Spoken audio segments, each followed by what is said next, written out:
Hello friends, કેમ છો તમે? વેલકમ છે અંકિતા લાઈફ વ્લોગમાં. તો આઈ હોપ કે તમે ખૂબ મજામાં હશો.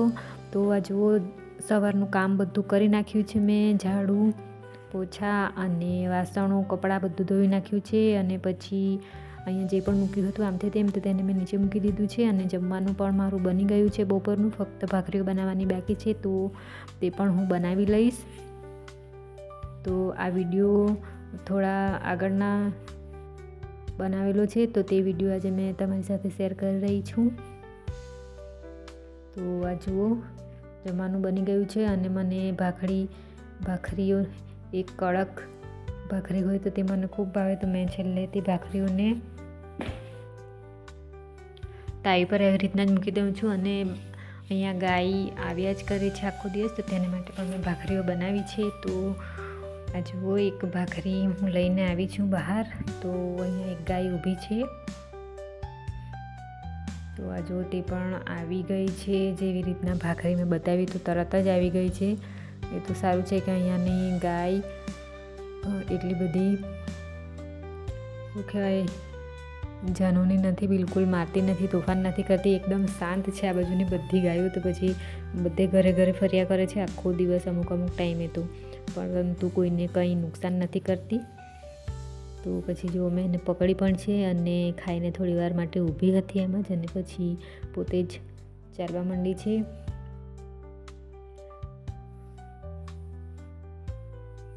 તો બીજી ભાખરી પણ હું લઈને આવી છું, કેમ કે કૂતરાઓ પણ અહીંયા જ ફર્યા કરે છે, દિવસ રાત અહીંયા જ રહે છે. એક પાળેલા કૂતરાઓ પણ અહીંયા ઘણા બધા છે.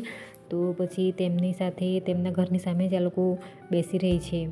તો આવતા જતાં કોઈ વાર અહીંયા મેં એક ટગારું જે મૂક્યું છે ગાયને માટે, તો ત્યાં એ લોકો પણ આવીને જમી જાય છે. તો આ કૂતરું મને જોઈને ચાલ્યું ગયું છે, તો મેં એમ જ મૂકી દીધી છે ભાખરી. તો પછી પોતે જ આવી જશે અને લઈ લેશે. તો મેં ભાખરી મૂકીને આવી ગઈ છું ટગારામાં એમ જ. તો આ જુઓ, મેં આજે તો દળનું બનાવવાની છું, ચોખા સાફ કરી રહી છું. તો થોડા કરીને હું અહીંયા બહાર લઈ આવી છું સુપડામાં. એ 2-3 સુપડામાં હું સાફ કરીશ તો સાફ થઈ જશે. અને જેમ સાફ કરવાનું છે તે મેં અંદરથી લઈ આવું છું બહાર, અને પછી થેલીમાં અંદર જ મૂકી આવું છું. તો આ જો આવી રીતના થોડું કચરું છે, એટલું પણ નથી. આ પણ બધું ગામથી જ લાવી છું મેં, થોડું કરીને જ લાવ્યા કરું છું, કેમ કે અહીંયા ભરી નથી રાખ્યું મેં. તો જો તેની પણ સફાઈ કરી લઉં છું. અને ચોખાનો અને જુવારનો આછો રોટલો, તેના માટે દળનું બનાવી રહી છું. અહીંયાનું ઘંટી બરાબર નથી પીસતી, પણ તેમ છતાંય હું બનાવીને તૈયાર રાખું છું. અગર ગામ જવાનું થાય તો પછી ત્યાં જ લઈ જઈશ, એમ તો અત્યારે ચાલે તેટલું તો છે જ. તો પછી અહીંયા પણ પીછી લગાવી દઈશ. અને આ જુઓ, કપડાં અહીંયા ઉપર મૂક્યા છે બાલ્કનીમાં, તો તેને આમથી તેમ ખોલખાણ કરી રહી છું મેં આગળ પાછળ, જેથી જલ્દી સુકાઈ જાય. જે સુકાયેલા છે તેને અંદર લઈ લીધા છે મેં. તો આ જુઓ, વાળ પણ મારે ક્યારના સૂકા જ હતા, તો હવે ધોવાના છે. તો પછી હું આગલા દિવસે આવી રીતના કોપરેલ લગાવી દઉં. હું કાયમ આવી રીતે જ કરું છું. જ્યારે પણ વાળ ધોવાનું હોય ત્યારે આગલા દિવસે કોપરેલ લગાવી દઉં. અને પછી અગર કોપરેલ નહીં લગાવાયું હોય તો પછી વાળ ધોવીને પછી એક ટીપું લગાવી દઉં છું આગળની સાઈડે, એક ટીપું નીચેથી લાંબા વાળમાં એક ટીપું, એવું કરીને. એટલે મારા કન્ડિશનર જેવા વાળ થઈ જાય છે, એકદમ સિલ્કી જેવા. એમ તો મારા વાળ સ્ટ્રેટ નથી, પરંતુ આવી રીતના કોપરેલ લગાવું છું એક ટીપું, તો ખૂબ સરસ રહે છે વાળ. તો મને તેવું જ ફાવી ગયું છે. અથવા તો પછી આવી રીતના કોપરેલ લગાવી દઉં આગલા દિવસે, અને પછી બીજા દિવસે ધોઈ નાખું. તો આજે બરાબર કોપરેલ લગાવી દીધું છે. અને પછી એક ચોટલી બનાવી દઈશ અને બાંધી દઈશ ઉપર જ. જો એમ પણ વાળ પણ ખૂબ ખરે છે મારા, તો પછી એક ચોટલી બનાવવાની પણ નથી ફાવતી મને. એકદમ પાતળા જેવું લાગ્યા કરે છે ચોટલીઓ. એટલે હું વાળને એમ જ છૂટા જ રાખું છું. આગળ હું આવી રીતના વાળ નહોતી બનાવતી, એક ચોટલી બનાવી જ રાખતી હતી, પરંતુ મારે હવે વાળ ખૂબ આછા થઈ ગયા છે, તો પછી આવી રીતના જ એક રબર લગાવી દઉં છું. તો હજુ વાળ પણ મેં આવી રીતના ઓળી નાખ્યા છે. અને પછી બપોર પછીનું સાફ કરવાનું પણ બાકી હતું. દળનું બનાવવા સારું હું બેસી ગયેલી હતી, તો પછી અને આ ગેસ ચૂલો સાફ કરી લઈશ. સૌથી પહેલાં એકવાર વિમ જેલથી એમાં જ પહેલાં તો કચરો કાઢી લઉં અને પછી વિમ જેલથી અને પછી 2-3 વાર મારે પોતું તો ફેરવવું જ પડે અને ત્યાર પછી જઈને આ ચોખ્ખું થઈ જાય. તો દિવાલ પર પણ થોડા છીટા ઉડ્યા હતા તો તે પણ સાફ કરી લીધા છે. અને ગેસ ચૂલાની ઉપરની સાઈડે, નીચેની સાઈડે અને આજુબાજુમાં જે પણ મૂક્યા છે ડબ્બાઓ મીઠાના છે, એવું તેવું અથાણું છે, તેલ છે, તે પણ સાફ કરી લઉં સાથે સાથે, ગંદુ હોય તો પછી. તો આ જુઓ મારો ગેસ ચૂલો સાફ થઈ ગયો છે.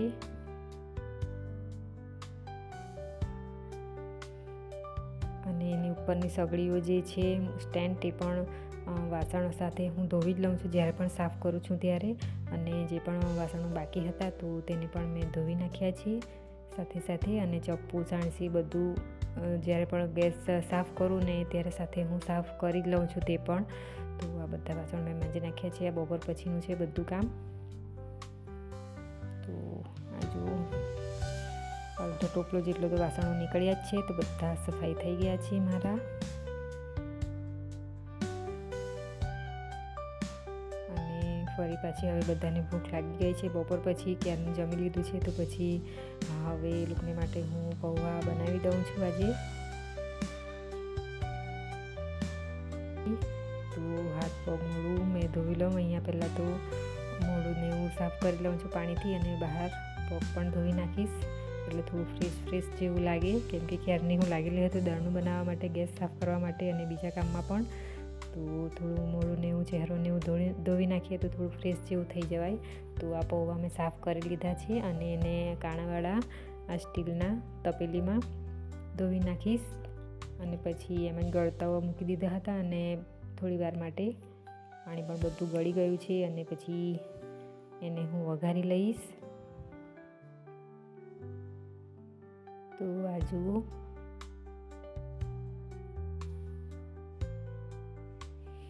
તેલ નાખી દીધું છે લોયામાં ગરમ થવા માટે. અને પછી પૌવાને હું અહીંયા તપેલીમાં જેમ જ બધો મસાલો નાખી દઈશ. હળદર, ધાણા જીરું પાવડર, શાકનો મસાલો, મરચાંની ભૂકી અને આદુ લસણની પેસ્ટ તો હું વઘારમાં જ નાખી દઉં છું. તો આ જો બધું પ્રમાણસર થોડું થોડું કરીને જે પણ વધુ ઓછું હોય તો તેને ફરી પાછું નાખ્યું છે મેં અંદર. અને બરાબર એને પછી હલાવી દઈશ. આ જુઓ હવે રાઈ જીરું નાખીને પછી કઢી લીમડો અને પછી અદરક લસણની પેસ્ટ અંદર નાખી દઉં છું. બિલકુલ સિમ્પલ પૌવા બનાવું છું. નથી દાણા કે નથી કંઈ બીજું વધારે પડતું નાખ્યું છે.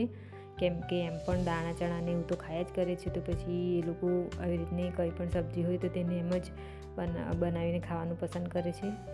તો અહીંયા મીઠું નાખવાનું હજુ બાકી છે, પરંતુ એને હું અહીંયા જ બરાબર વઘારમાં હલાવી દઈશ.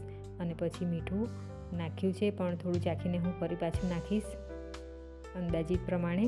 અને આ જુઓ થોડી વાર પછી મેં ખાંડ પણ અંદર નાખી દીધી છે અને પછી છેલ્લે લીંબુ નાખી દઈશ. તો બરાબર હલાવીને પછી ફરી પાછું મારે એકવાર તો ચાખવું પડશે કેમ કે અંદાજિત નથી આવતું. તો પછી થોડું ચાખીને વધતું ઓછું થઈ ગયું હોય તો હું ફરી પાછું નાખી દઉં છું. અને જો પૌવા બનીને તૈયાર છે. થોડું ઉપરથી ધાણું કાપીને નાખ્યો છે. આઈ હોપ મારો વિડીયો તમને પસંદ આવે તો લાઈક કરજો, સબસ્ક્રાઈબ કરજો, કોમેન્ટ જરૂરથી કરજો. તો આ જો બધું નાખીને હું ફરી પાછું બરાબર એને હલાવી દઈશ અને થોડી વાર માટે એમ જ મૂકી દઈશ. અને જેવું પૌવા મારા બનીને તૈયાર છે. લીંબુ પણ ઉપરથી નીચોવી દીધું છે મેં. તો આજનો વિડીયો અહીંયા જ પૂરો કરીએ અને ફરી મળીશું પાછા નેક્સ્ટ વિડીયોમાં. ત્યાં સુધી આવજો. તો પૌવાને હવે અમે સર્વ કરી લીધા છે અને હવે નાસ્તો કરી લઈશું બપોર પછીનો.